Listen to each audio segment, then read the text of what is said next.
watching Minnesota Spectator News. Here's a report by Bloomberg on House Antitrust Panel wants Amazon's Jeff Bezos to testify. Amazon.com Incorporated Chief Executive Jeff Bezos is being called to testify by House Antitrust Panel about his company's treatment of third-party merchants on its site. The chairman of the House Judiciary Committee, which is investigating competition in the tech sector, said Friday in a letter to Bezos that he expects the CEO to testify, and he threatened to issue a subpoena if Bezos doesn't comply. The demand follows a Wall Street Journal report that the e-commerce giant used data from third-party sellers on its site to develop competing products. At issue are statements that an Amazon executive made to the panel under oath last year. If the story is accurate, it would strengthen the state's. If the story is accurate, then statements Amazon made to the committee about the company's business practice appear to be misleading and possibly criminal charges of perjury, said the letter, which is signed by Representatives Jerry Nadler, Democrat of New York, and Chairman of the Judiciary Committee, David Cicilline, Democrat, Rhode Island, Chairman of the Judiciary Antitrust Subcommittee, Jim Sensenbrenner, Republican of Wisconsin.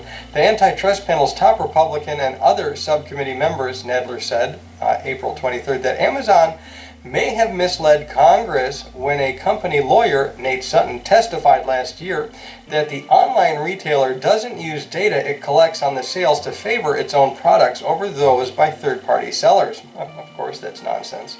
Cicilline has previously called Sutton's answers evasive, incomplete, or misleading.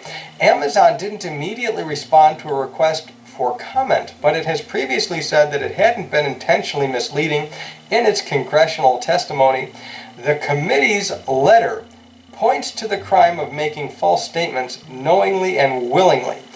Amazon has faced accusations of anti-competitive conduct from many corners. One seller, in a 62-page letter to federal lawmakers, has accused the company of raising prices by forcing third-party merchants on its site into independent merchants. Long complained that the company's Amazon Basics line copies popular products that they sell. The U.S. Federal Trade Commission has investigated the company's practices and interviewed third-party sellers to see if the e-commerce giant is using its market power to hurt competition. Of course it is. That's what monopolies do.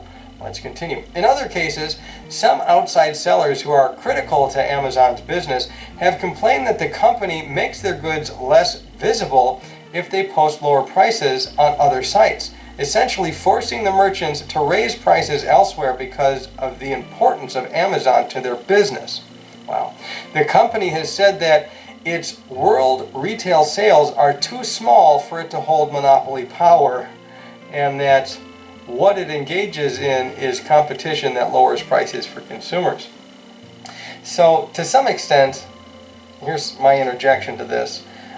Amazon has out-Walmarted Walmart, but the amount of consolidation in the online retail space has to be challenged, and so we need more competitive rules in that marketplace.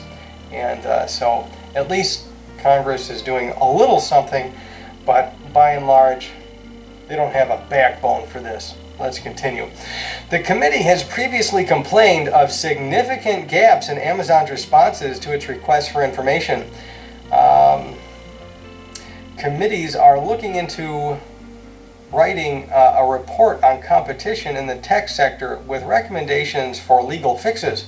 But the chairman has said he wants to hear testimony from technology CEOs before issuing the final report. Yeah, because their opinion matters most. Let's continue. Although we expect that you will testify on a voluntary basis, we reserve the right to resort to compulsory process if necessary, the letter to Bezos said.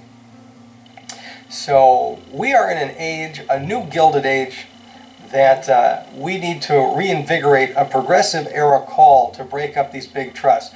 We have laws on the books, they've been there for hundreds of years, but our leaders have lacked the courage, the willingness, the interest in enforcing these antitrust laws that, again, have been on the books for over 100 years.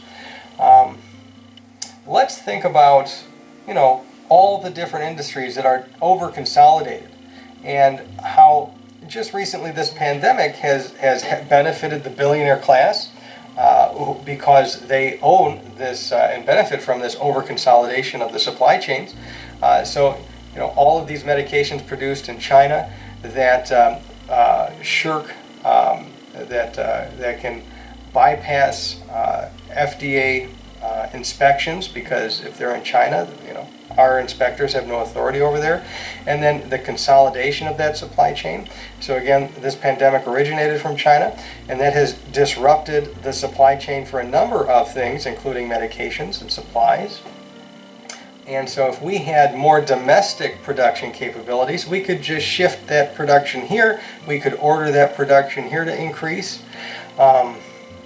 So it's left us more vulnerable. All of this consolidation, all of this monopolistic competition, the lack of competition, these industries are working against us.